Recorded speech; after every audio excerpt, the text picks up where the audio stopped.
Hare Krishna, les petits loups. Voici mon interprétation de certains textes, notamment ici un. Donc je vais d'abord le lire et puis l'interpréter. Donc, ça dit quoi?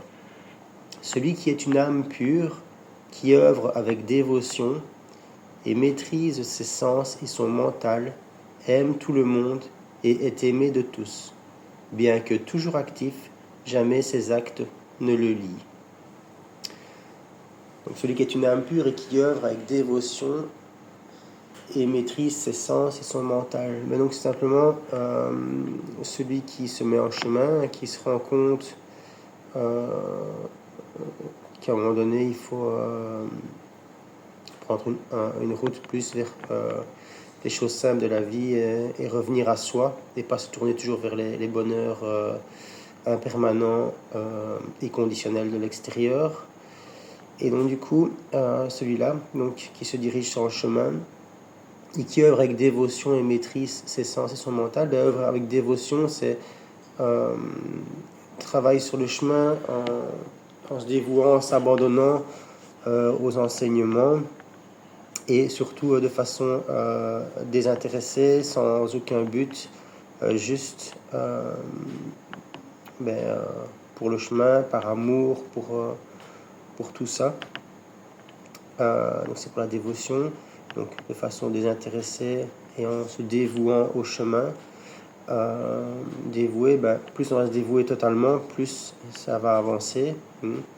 Plus on travaille avec ferveur, avec motivation, et plus ça devient un peu le but de notre vie, sans être radical, mais c'est comme tout, hein. Si on déduit notre but de notre vie à un sport ou à une pratique, on va s'améliorer beaucoup plus que si on fait plic-ploc comme ça les pratiques.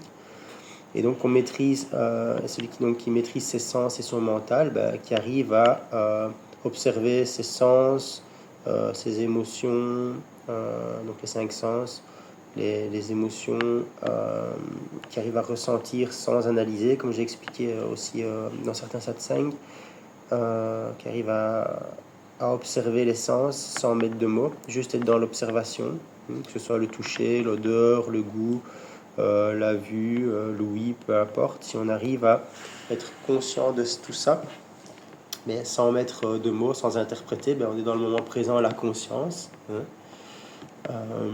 puisque comme j'avais expliqué, ce qu'on touche, ce qu'on voit, ce qu'on entend, ce qu'on goûte, etc., c'est ce qu'on fait maintenant. C'est pas ce que j'ai vu hier ou ce que j'ai goûté hier que je suis en train de goûter ou de voir, c'est juste ici et maintenant. Et donc on dit que celui qui œuvre donc avec dévotion et maîtrise ses sens et son mental, comme je viens d'expliquer, on dit qu'il aime tout le monde et qu'il est aimé de tous. Mais qu'il aime tout le monde, oui, forcément, puisque si on maîtrise tous nos sens et qu'on est juste dans le moment présent à la conscience, c'est-à-dire qu'il n'y a aucune pensée, qu'on est totalement présent, sans mettre de couleur, sans mettre de filtre ni quoi que ce soit, et bien alors, comment ne pourrait-on pas aimer quelqu'un puisqu'il n'y a plus de pensée, il n'y a pas de jugement, il n'y a pas d'interprétation négative. Et donc c'est là qu'on parle d'amour inconditionnel. On aime sans condition, peu importe comment est la personne. C'est pas j'aime parce qu'elle est belle, j'aime parce qu'elle est intelligente, j'aime parce qu'elle est sympa, j'aime parce que. C'est j'aime tout court. Parce que simplement il n'y a pas de pensée, on est dans la conscience. Et donc c'est un amour inconditionnel qui ne dépend de rien. C'est le fait de ne pas avoir de pensée, il n'y a aucun jugement. Et s'il n'y a pas de jugement, c'est juste de l'amour qui ressort en fait. D'accord. Donc ça c'est pour vraiment le fait qu'on aime tout le monde. Parce que pour ne pas aimer quelqu'un, il faut... Qu'est-ce qui fait qu'on n'aime pas quelqu'un? C'est lié à des expériences, tout ça, mais c'est parce que ces expériences-là créent du mental chez nous. Et c'est notre mental qui fait qu'on n'aime pas la personne. Alors, je n'aime pas parce qu'il m'a dit ça, ou parce qu'il a fait ça, ou parce que je ne le trouve pas beau, lié à ce que moi je trouve de beau ou de pas beau, hein, subjectif à mort déjà. Et donc voilà, si on est éveillé, ou qu'on pouvait appuyer sur un bouton et être dans l'éveil, donc qu'il n'y ait plus aucune pensée, il n'y aurait plus de jugement et on n'aurait plus d'interprétation négative de personne puisqu'il n'y a plus de pensée. Et donc à partir du moment où on n'a pas d'interprétation négative d'une personne, il ne saurait y avoir que de l'amour qui en ressort. Ensuite, ça dit donc celui qui a fait tout ce chemin-là aime tout le monde et aussi est aimé de tous. Ben, aimé de tous ou quasi, à part ceux qui sont vraiment trop dans le mental et à qui ça fait peur, la personne éveillée fait peur ou qui jalouse la personne éveillée par exemple, mais même dans le fond, il y a comme une forme d'amour envers une personne éveillée qui a fait ce chemin-là, etc. Parce que comme le mental est calme, justement, chez une personne qui travaille avec dévotion, comme on le disait, maîtrise ses sens, son mental, et donc qui est apaisé, qui est dans le non-pensée, quasi tout le temps, ou qui est presque dans le non-pensée, mais en tout cas, le mental est fort calme, eh bien, il est aimé parce que, comme il est le mental fort calme, il n'a pas de jugement envers les gens, il est juste dans l'écoute, dans la présence, et ça, les gens, même sans le savoir, inconsciemment, le ressentent. L'éveil, c'est un peu comme un virus. Quand on est près de quelqu'un qui est éveillé, déjà, ça calme la personne qui est en présence de cet être éveillé, et de un. Et de deux, on se sent écouté, on se sent protégé, en sécurité, on se sent aimé. Pourquoi? Parce qu'on sent qu'il n'y a pas de jugement, qu'il y a juste de la présence, et peu importe ce qu'on dit, l'être éveillé ne va jamais répondre, puisqu'il est dans le calme mental et juste dans la présence, ne va jamais juger, etc. Puisque pour qu'il y ait un jugement, à nouveau, il faut qu'il y ait des pensées. Donc du coup, en général, l'être éveillé est aimé de tout le monde ou quasi tout le monde. Mais dans le fond, de tout le monde. Mais quand je dis quasi tout le monde, c'est parce que oui, voilà, il y a encore parfois certaines formes de jalousie ou qui ne comprennent pas la personne. Mais c'est très rare et souvent ils changent très très vite d'avis. C'est la première appréhension qu'ils ont. Mais une fois qu'ils vont se sentir écoutés et aimés inconditionnellement, donc, et que la personne est à leur écoute, et que voilà, parce qu'en gros, qu'est-ce qu'une personne a besoin? C'est d'amour. Et donc du coup, s'il se sent aimé, pas aimé dans le sens pour devenir un couple ou quoi que ce soit, mais aimé dans le sens non jugé, donc ça veut dire accepter tel qu'il est. Si on est accepté tel qu'on est, c'est qu'on est aimé. Et donc du coup, comme l'être éveillé ne pas avoir de jugement, la personne va se sentir acceptée telle qu'elle est. Et donc, vu que c'est ça qu'on a besoin, d'amour sur la terre et de présence, donc du coup, on va voir l'être non éveillé, qui est en présence de l'être éveillé, va aimer l'être éveillé, qui a fait un certain chemin où le mental est calme, qui a maîtrisé ses sens, et qui se dévoue avec dévotion, quoi. Donc qui est une âme pure. Et alors la dernière petite phrase, bien que toujours actif, l'être éveillé, donc celui qui a œuvré avec dévotion, maîtrisé ses sens, son mental, etc., bien que toujours actif, jamais ses actes ne le lient. Alors ça c'est un peu plus profond.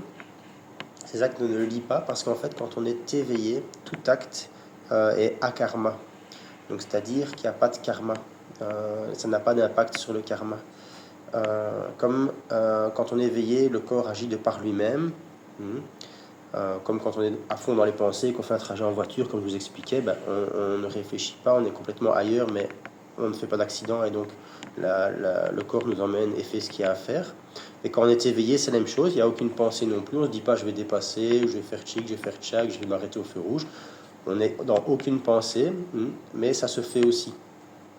Et donc du coup, c'est bien la preuve qu'on est désidentifié du corps, que nous, ce que l'on est, c'est vraiment l'âme qu'il y a dans le corps. Le corps n'est jamais que notre véhicule, en fait, si vous voulez. Et donc, du coup, pourquoi est-ce qu'on dit qu'on est akarmique? Donc, le petit A en sanskrit, ça veut dire, c'est la négation. Donc, il y a karmique, ça a un effet sur le karma. Akarmique, ça n'a pas d'effet sur le karma. Et donc, du coup, on est akarmique, puisque, pourquoi est-ce que ce serait karmique? Il ne saurait pas avoir un impact négatif, ce que l'on fait sur nos futures vies ou plus tard dans celles-ci, puisque quand on est dans l'éveil, c'est pas nous qui faisons. Le karma, en fait, n'est bon que pour les gens qui sont encore beaucoup dans le mental, etc., et donc qui s'identifient encore, et donc qui pensent que c'est eux qui agissent avec leur corps. Et donc, s'ils pensent que c'est eux qui agissent avec leur corps et qu'ils agissent quand même négativement, on va dire qu'ils ont une répercussion négative dans leur vie plus tard. C'est pas tant que Dieu punit, mais c'est que nos actes négatifs nous imprègnent d'une forme de négativité, on va dire ça comme ça. et donc vont avoir tendance à nous attirer du négatif plus tard dans cette vie et dans les suivantes, si c'est récurrent, on va dire ça comme ça. Donc voilà, et donc du coup, si on est dans l'éveil, ben là, il n'y a aucune pensée, donc c'est le corps qui agit de lui-même, donc même si le corps parfois fait des choses plutôt qu'on considère comme négatives, parce que c'est pas parce qu'on est éveillé que le corps parfois n'agit pas de la mauvaise façon. Mais mauvaise façon, ça ne veut rien dire, mais de la mauvaise façon pour la globalité des gens. Par exemple, un être éveillé pourrait très bien s'énerver ou se fâcher sur ses enfants. C'est pas parce qu'il est éveillé qu'il est tout calme, tout peace tout le temps. Il est calme intérieurement, en paix et en accord avec ce qu'il fait. Donc en accord qu'il crie sur ses enfants, par exemple, qu'il s'énerve. Mais il n'y a aucune pensée. C'est son corps qui agit. Et donc, comme c'est son corps qui agit et qu'il en est juste témoin, c'est pas lui qui agit. Et donc, ça n'a pas d'influence sur le karma. Mhm. Voilà, en gros. Ceci était le résumé de celui qui est une âme pure, qui œuvre avec dévotion et maîtrise ses sens et son mental, aime tout le monde et aimé de tous, et est aimé de tous, bien que, toujours actif, jamais ses actes ne le lient. Donc si vous avez des questions par rapport à ça, elles sont les bienvenues. Donc ça fera comme une sorte de satsang interactif. Et donc du coup, je vous fais des gros bisous, je pense bien à vous.